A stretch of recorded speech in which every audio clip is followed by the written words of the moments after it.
জয় জগন্নাথ। জয় Jagannath.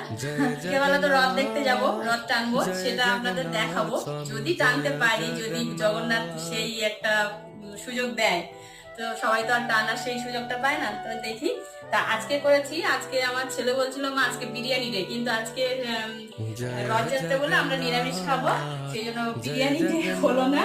Fried rice আর করেছি আলু পনিরের তরকারি, একদম সিম্পল করে আলু পনিরের তরকারি করেছি। তো এই হলো রাইসটা করেছি। তো রাইসটা নিয়ে নিচ্ছি, একদম ঝরঝরে রাইস করেছি সুন্দর করে। আর করেছি পনিরের তরকারি, একদম হালকা ফুলকো তরকারি করেছি, বেশি মশলা টশলা দিইনি। তো এই হলো আজকের মেনু। আর বিকেলবেলা রথ দেখতে যাব, সেটা আপনাদের সাথে শেয়ার করব। তো আগে আমরা খেয়ে নিই, এখন আপনারা সবাই খেয়ে নিন, সবাইকে জানাই।